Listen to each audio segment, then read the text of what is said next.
Well, since I recently did a poll asking you guys who your favorite Sith Lord of KOTOR is, I figured I shall rate each and every one of them on my own in this video.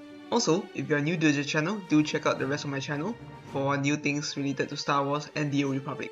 Cheers!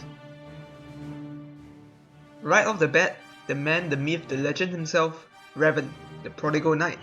A really cool character who challenges the status quo of Star Wars, a balance between light and dark sides of the Force. A legend in his own right, he has the characteristics of a classical good guy, but what makes him unique is his complex history and legacy, which adds to his character. I've discussed quite a bit about Revan here and there, so you can check out my previous videos for that. But in any case, we must still credit his legend to Krea's superb storytelling, combined with Chris Avellon's writing and Sarah Castamon's voice acting. A sizable portion of the impression that we have of him really comes from KOTOR 2. Revan in KOTOR 1 wasn't too bad in and of itself, but KOTOR 2 tells his story from another perspective.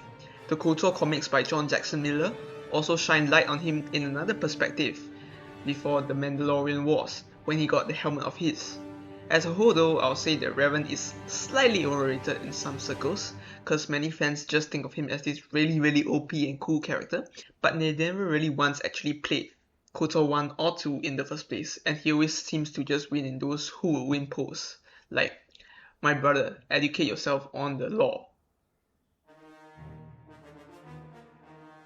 The tragic tale of Malak began with his hair lost at such a young age.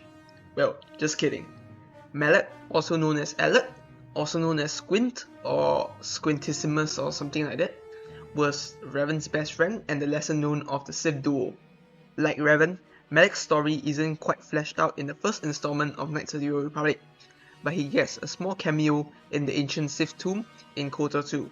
Much of his life before the two games were further explored in the comics, where he appears on a few occasions as a guest character.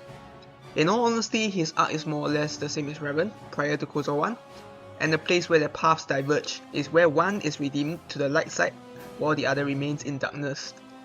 And before he passed, he wondered if things would have been different for him if he instead of Revan was redeemed.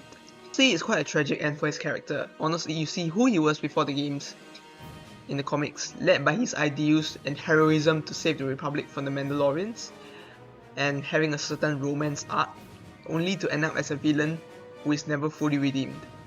I would personally say that he's quite overrated because he deserves much more recognition than being Revan's sidekick or Revan's disciple, given how his character is way more than that.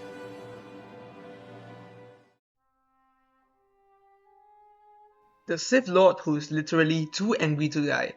Darth Sion is the first villain who appears in Knights of the Old Republic 2, a walking corpse, virtually immortal, whose origins come from the war 40 years before under Exar Kun. Similar to almost all the other main characters in KOTOR 2, much of his struggles came from the tragedy that befell Malachor V during the Mandalorian Wars. The reason why Sion is unable to die is more than a unique ability from the dark side, but also because he is unable to let go, to accept that the galaxy is in such a broken state after so long. He holds grudges against his former teacher Darth Traya, but is also intrigued by the Jedi Exile, her ability to let go of the Force while he himself struggles to become one with the Force, unable to comprehend why people with the real power didn't do anything about the galaxy. He is a tragic figure really, one that you can actually sympathize with despite all the pain he's inflicted on others, because he himself is the embodiment of pain and he has experienced much pain but is unable to move on from him. I would say that he, like Malak, is also severely underrated, because they are both overshadowed by their partner Sith Lords, and in this case, Sion is often overshadowed by Darth Nihilus. This guy can simply be described as the Galactus of the Star Wars galaxy, a force being with great hunger to feed off life energy of others, especially Force sensitives, bringing great tragedy to the world of KOTOR and almost to Tealo's fall. Even what lies under his mask and cloak is no longer thought to be a human body, and is a way to trap his essence within the physical realm. Like other KOTOR 2 characters, his origins stem from Malachor V as well. His perspective of the galaxy is also a crude way of viewing life as it is, nothing more than crude matter and atoms going about their interactions. And the galaxy is just a lifeless shell, that life is meaningless, there is no hope, and all will eventually be consumed into the eternal darkness, the cold embrace of death and nothingness. This unique perspective adds to his character more than just being a hungry boy, rather than just this horror movie character that's virtually unstoppable. But honestly, personally, I would rather say that he's overrated, similar to Revan, because many people like him because he's cool and overpowered. And honestly, his dialogue and final boss fight in KOTOR 2 wasn't actually the best, especially when you can literally not understand a single thing that he says.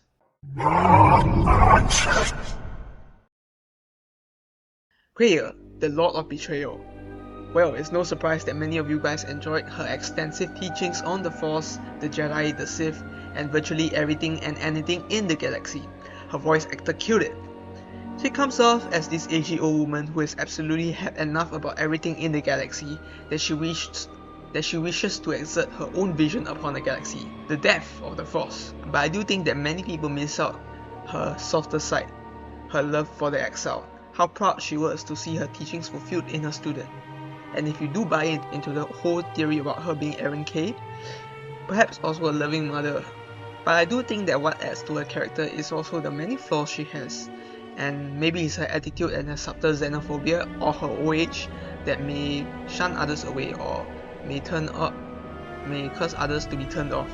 But her whole intent is to get you to think and to actually break free from all the dogmatic traditions and rigid thinking of tradition, which is something that appeals to me personally a lot. I would say that she's actually slightly underrated when it comes to the larger Star Wars community as a whole, since not many people know about her, but boy, amongst the KOTOR circle it may get a little tiring when discussing about her. Alright, so those are my personal ratings for the Sith Lords in KOTOR 1 and 2. So if you have a different view on that, just drop it down in the comments. Anyways, thanks for watching and may the Force be with you. Cheers!